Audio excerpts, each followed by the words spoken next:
Last month, we did a video where I asked you what you thought were Triple H's best booking decisions since he took over WWE Creative. As it turns out, he's made some pretty darn good decisions along the way, and I feel like that's pretty evident, especially when you look at the landscape of the WWE. It's the best that it's been in a very long time. And much of that credit has to go to Papa H's creative booking. That being said, he hasn't always been perfect, and that's what today's video is all about. Because today I asked you what you thought have been Triple H's worst booking decisions since he took over WWE Creative. I don't usually love to make videos about negativity, but I feel like this one's fair since we did an entire video focusing on the positive aspects of Triple H's booking. I feel like it's fair to look at both sides of this situation. And as always, don't forget to subscribe to this channel, ring that bell for notifications. If you're a wrestling fan, I am confident that you're going to fall in love with his YouTube channel because we always upload daily wrestling content. And don't forget about all the extra content over on Patreon, patreon.com/SantiZap, Raw reviews, SmackDown reviews, 5 weekly match watch-alongs. This week we have the 2000 Royal Rumble. We have the Wrestling is Cool podcast 3 days early, all over on patreon.com/SantiZap. Link in the description, link in the pinned comment. Let's see what you sent in. This instead of a long overdue women's mid-card title, referring to the Crown Jewel Championship. Look, I'm with you, and I feel like I've been pretty vocal about my overall distaste for the Crown Jewel Championship. I just feel like it's unnecessary, and more than anything, it's just something that WWE fans just weren't asking for. Look, I just think that it's difficult to get excited over a prize that only matters on one singular night, that doesn't have any further story ramifications beyond that singular night. At the very least, with the King and Queen of the Ring tournament, that matters in the long term because it creates storylines and it builds up to SummerSlam. But not this. This starts and ends on that night, and I have a hard time getting excited over that. But more than anything, I just felt like Triple H and WWE were tone deaf because we weren't asking for this. We were asking for a women's mid-card title, something that could actually be useful for WWE storytelling. And it didn't help that we got excited about the prospect of a women's championship when we saw that there was a title underneath that veil, and instead they announced this, which created just further compounding disappointment about the fact that the women's mid-card wasn't getting any love. And you know what really doesn't help? The fact that WWE is pushing this like crazy, cramming it down your throat, trying to remind you how expensive and how important and how prestigious this championship is. It kind of feels like in the 2010s when WWE would force feed down your throat some babyface that you wanted nothing to do with, and it would just force you to want to spit it out and hate it. It's kind of like what they're doing here. They're forcing this down your throat and making you want it. And the more that they keep pushing it, the more people just say, ew. Bringing Dijak to the main roster and not doing anything with him and then not re-signing him. Yeah, this was a big bummer for me. Like, Dijak was one of my favorite wrestlers in NXT, and I felt like there was still a lot to do with Dijak in NXT. I felt like he should have been the next man up for the NXT championship against Trick Williams. Like, Trick Williams went through this period where he was just sort of in time and space, just floating, waiting for a contender right after the WWE draft, when that should have just been Dijak, especially if you're just going to call Dijak to do absolutely nothing with him, just put him in one match in main event and then just not re-sign him. I feel like that's a complete waste of everybody's times and efforts. Like, if this was Dijak's last run with the WWE, if the plan was never to re-sign him, I feel like they would have done a better job at having him put over Trick Williams. I feel like having him disappear in WWE main event served nobody a single purpose. Not pulling the trigger when Chad Gable was red hot. Look, I think that this could go either way. I'm okay with the path that they're taking with Chad Gable right now because at the very least, Chad Gable was able to use his momentum to leverage more TV time to get a major feud with the Wyatt Six, to become the leader of a brand new faction. So at the very least, they continue to use Chad Gable in high profile positions. I still feel like they could have pulled the trigger on him for the Intercontinental Championship, but I guess we don't always get what we want in these situations. Still not breaking them up. Should have happened right after Mania. Look, I don't necessarily think that they should have broken up after Mania, but I do feel that by now they should have already been broken up. But more than anything, Austin Theory should already be face. I get it. Triple H loves his long-term storytelling, but I feel like with the Austin Theory face turn, this one doesn't necessarily warrant it. I'm sure that once they pull the trigger, if they ever do, that it's still gonna hit. Like, it's still gonna be fantastic, but I still think that we're a little bit too late here and that we're missing that window of opportunity where Austin's momentum, where the desire for that babyface Austin is at an all-time high. But we'll see. I feel like this is one of those that's still up in the air. This is one that Triple H could still salvage. So I don't know that I'm ready to say that this is a worst Triple H booking decision because we haven't really seen the outcome of it yet. While it made sense in the short term, breaking up the Lord Kaiser and Vinci looks like a poor-ish long-term decision. Look, I kind of agree with you here, especially like in the short-term booking. I felt like it was the right call, but what I don't agree with is that there was no follow-up to it. I'm okay with them breaking Kaiser and Vinci and Imperium up. It's just the fact that it was just Vinci getting kicked out and nothing developed from it. There was no feud. There was no storyline. I feel like I could also make the argument that this was really poorly timed at a time where the Raw tag team division desperately needed like viable, credible teams. They split up one of the most viable and credible teams, which is partly the reason why the Raw tag team division is in the shambles that it's in. But I feel like the jury's still out on the long-term ramifications of this. We'll have to see if Gio Vinci is able to get over with this new character, but I think if anything, we have seen a ceiling increase for Ludwig Kaiser since, so I feel like there's give and take here. Even considering this idea regarding The Rock taking Cody's spot at WrestleMania 40. Yeah, this was the worst one, and it could have been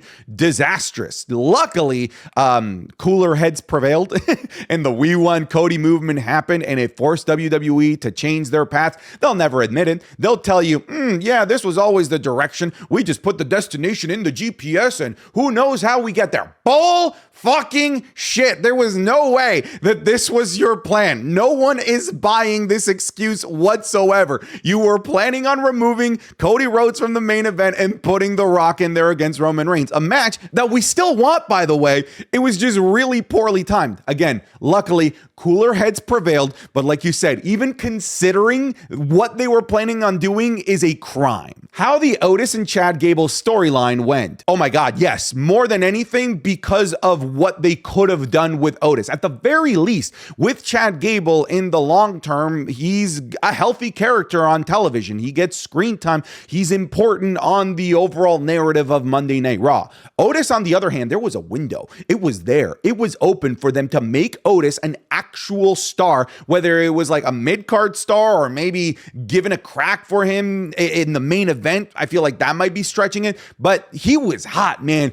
Otis was getting the biggest pops of the night every episode of Monday Night Raw, and they did nothing with it. It was a storyline that just developed into a dead end, and we didn't really get the payoff between Chad Gable and Otis, and the person that was damaged the most in this process was Otis, because now Otis is, instead of being a main player on Monday Night Raw, is just a guy over on main event. Not the main event either, sadly. The crappy show main event. The entire booking of the Raw tag team division needs a serious look through. It's in its worst state. Absolutely. When you look at the landscape of the Raw tag team division, it is a freaking barren wasteland. And we know that WWE can book a strong, healthy tag team division. Look at NXT and literally look at SmackDown. Like, the SmackDown tag team division is incredible right now. It is in such a great spot. Unfortunately, over on Monday Night Raw, that's just not the case. Again, we kind of talked about it earlier. It didn't help that you split up Kaiser and Vinci when you needed tag teams,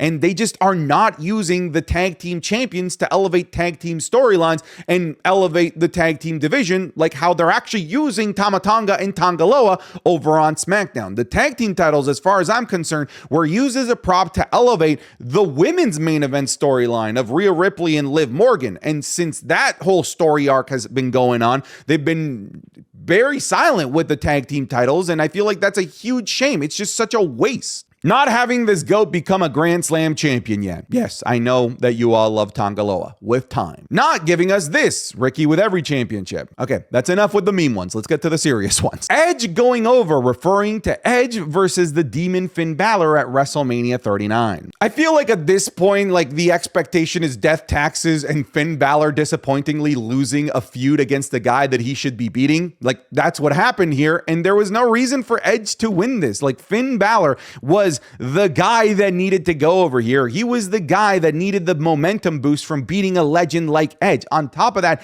Edge had like a handful of months left on his WWE contract. Meanwhile, Finn Balor still had plenty of time left. They should have absolutely given the W to Finn Balor. It would have helped elevate Finn Balor. It would have helped elevate Judgment Day, who came out of that WrestleMania looking pretty strong with Dominic Mysterio having a marquee match and Rhea Ripley winning the Women's World title. It would have been huge for that group and for Finn Balor and Finn Balor's overall momentum, especially going into a summer and going into a period of time where they were introducing a new world championship. Unfortunately, he became fodder again to somebody that WWE preferred, which seems to be the overall narrative of Finn Balor's WWE career. Bayley's booking has been horrendous since she won the Rumble earlier this year. Yes and no. I feel like I disagree between Royal Rumble and WrestleMania. I actually really like the build of Io Sky versus Bayley. I felt like they made Bayley into a really sympathetic character chasing this championship, someone that just wanted to be part of this group, somebody that wanted to be a leader but is being outcasted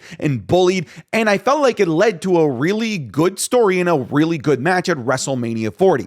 Since WrestleMania 40, this has just been downhill for Bayley. I felt like mistake number one was not running back Bayley versus Io Sky at Backlash or at any PLE. Separating Io Sky, Damage Control, and Bayley just kind of put Bayley in this island, considering like her biggest storyline was against Damage Control, and now that just wasn't the possibility for her to continue, which forced these resets of feuds that were having troubles getting over. And when you have a handful of these feuds that just are having such a tough time getting over, I feel like that's when people start to look elsewhere for a different champion. So I agree. I feel like post WrestleMania, the booking of Bayley hasn't been fantastic. I feel like we've just sort of been waiting for the bus stop for Bayley to get off on to let somebody else enter the women's main event scene on SmackDown. And I feel like that sucks. 5-match PLEs. I feel like it's made it so much more difficult for talent to get screen time and TV feuds to have a little more gas behind it. Yeah, I feel like it's a catch-22 in this situation. Like you do get the benefit of having better on-screen feuds on Monday Night Raw and Friday Night SmackDown because we have feuds that start and end and have their entire life cycle on Raw and SmackDown. And I feel like that's made Raw and SmackDown a significantly much more enjoyable experience for fans. But I get it. Like I do think that to some degree it'd be nice to have more meat on the bone of PLEs, especially when, like you said, there are 5 matches, but in between there's so much filler, so many commercials that you could easily fit an extra match or 2 in there. But I still overall feel like this has created a healthier ecosystem. It's created less bloated PLEs with less, filler matches, but it's also given us much better episodes and much better feuds on Raw and SmackDown. Shinsuke not winning against Seth or Cody in 2023. How about just Shinsuke now? Where the hell is Shinsuke Nakamura? But hey, look, I just like that they gave Shinsuke Nakamura an opportunity to be in the main event for a little bit. But unfortunately, when you get put up against Super Seth Rollins and Super Cody Rhodes in the height of their popularity in 2023, it's going to be pretty tough to win those feuds. It's going to be pretty difficult to come out on top. So I always felt like it was a losing situation for Shinsuke Nakamura. So I never expected him to win those matches or win those feuds. What I did expect and what we didn't get, and which why the reason I think that this is a Triple H problem, is that they weren't able to find a way to keep Nakamura relevant and keep him in the main event scene. You'd think after these major feuds, these major storylines, that he could have found a way to stay perennially in the main event scene. And unfortunately, that wasn't the case. I'm hoping, fingers crossed, that they do that with Bronson Reed. Not having Finn beat Seth at SummerSlam. Seth could have easily won it back in the future. Now Finn probably will never win a world title. I almost feel like they did this feud too damn early because the storyline behind this feud was perfect. This was the perfect feud to take the title off of Seth Rollins. It was just happening way too early into Seth Rollins' title reign. Had this happened maybe like a year after Seth Rollins won the championship, like at this year's SummerSlam, let's say Seth retained through WrestleMania, this would have been the perfect way to take the title off of Seth and put it on Finn Balor. The story was too good. The 7 years of agony was fantastic. People want to see Finn Balor succeed, and people want to see Finn Balor as world champion again. But unfortunately, I think it was poor timing. Oh my God! Oh! How? Oh my word! Oh, Poison Rana. Yeah! Oh God. Oh God. Oh my God. Oh my God.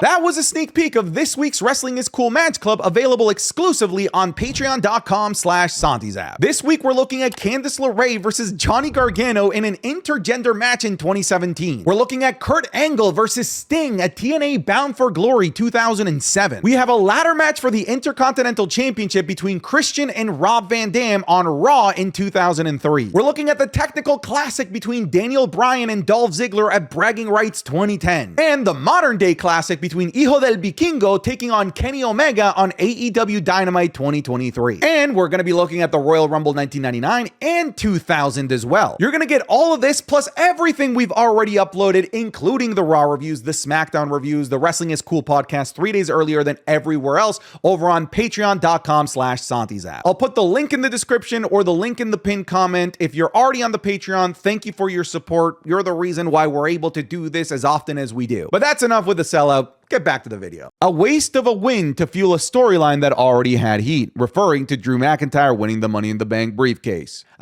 People are starting to come around. People said I was an idiot. People said that I was not seeing the bigger picture when I said that it was just a bad idea for Drew McIntyre to win and lose the Money in the Bank briefcase all in one night. It was a bad idea. I said this then, and I'm going to keep saying it now, and it seems like more people are finally like seeing the light. This feud was already nuclear hot. There was no point in trying to add fire to an already diabolical fire. Look at what's going on with the women's side going into something like Crown Jewel where both champions are vulnerable. That's exciting. The thought that Tiffany Stratton could strike at any moment at the same time on both champions going into this one match. And it's too bad that we don't have that same drama on the men's side because they decided to burn the briefcase on a storyline that just frankly didn't need the extra juice. And I get it. Maybe they just didn't have the right person. They didn't know what to do with the briefcase this year. There was no good ideas on the table, but I feel like you could have used the entire year that the Money in the Bank briefcase is relevant and usable to figure it out. It hasn't even happened yet, but I think that this was the worst idea that they could have done for this match, referring to LA Knight becoming the special guest referee for Game 7 between Andrade and Carmelo Hayes. I also didn't like this. I just don't think that it's necessary. I feel like this entire feud has been built off the back of who's the better man, who deserves to put the fries in the bag over the other person. And unfortunately, adding LA Knight removes the element of who's the better man because LA Knight, at the end of the day, is a character that needs to also bring attention to himself when I just don't think the attention needs to be on anyone else aside from Andrade and Carmelo Hayes. I feel like with Game 7, they've earned 100% of the eyeballs and it should be all eyes on Andrade and Carmelo. And I get it. This is likely going to set up a triple threat match. That's good. I'm excited for that. I just think that for Game 7, this didn't need LA Knight. How they completely ruined this match, referring to Jay versus Jimmy at WrestleMania 40. Yeah, but can we blame Triple H for this? I don't know. Like, is Triple H really in charge of match choreography? Because the feud and the story was fantastic. It was the actual in-ring match that sucked ass because they decided to do 47,000 super kicks between the two, and it just wasn't a very entertaining bout, and it was a match that didn't really reflect the storyline that was being told leading into it, which was a grudge hate fucking bloodbath. That's what it should have been, between two brothers that despise each other. And unfortunately, it was a filler match. Still think that building up Jay at SummerSlam last year as, quote, tribal combat just to have a ton of interference and then have this happen is still a decision that I don't understand, referring to Jimmy costing Jay the world championship at SummerSlam 2023. This was another thing that I said was stupid, that a lot of people at the time were saying I was wrong, that I wasn't seeing the long-term picture. It was stupid. It didn't make any sense. Jimmy's motivations were ridiculous. I'm not saying that Jay needed to win the championship, but the whole concept of having Jay return to help the Bloodline that took him out in the first place to stop his brother from stopping the Bloodline makes no literal fucking narrative sense. And I'm glad that people are starting to see it. It was stupid. Putting these three together, referring to Pure Fusion Collective. Look, I don't like Pure Fusion Collective. Dare I say, I even hate Pure Fusion Collective. I would say that Monday Night Raw is significantly worse when Pure Fusion Collective is on. That might be a little bit harsh, but there was nothing else to do with them. Like, what else were you going to do with Zoe, Shayna, and Sonya Deville? Like, you needed to do something. And maybe, again, this is still in its infancy. This could still work out. Austin Theory's failed cash-in for the U.S. Championship at the Open Challenge. Dude, I forgot that this was technically Triple H's booking. Yeah, you're right. This was horrendous. Cashing in on the mid-card championship was bad enough, but then having him cash in when Seth Rollins was already doing an open challenge in the first place and then losing literally makes no sense. It like made Austin Theory out to be the biggest idiot in the entire company, and I feel like he's still trying to recover ever since then. Baron Corbin was cooking in NXT. Why did they call him up? I also agree. You're not going to do anything with Baron Corbin in the call-up. You might as well use him down in NXT to develop all of these new people that you've got cooking down there. You could be having some great matches, some great feuds over there. But unfortunately, instead, he's just doing nothing on Friday Night SmackDown most of the time. All right, folks, so that's it. As you can see, Triple H isn't perfect, but all things considered, this isn't a terrible, awful, completely deplorable list. It could be worse. But hey, folks, that's it. I'm done. Thanks for watching this video. Get out of here.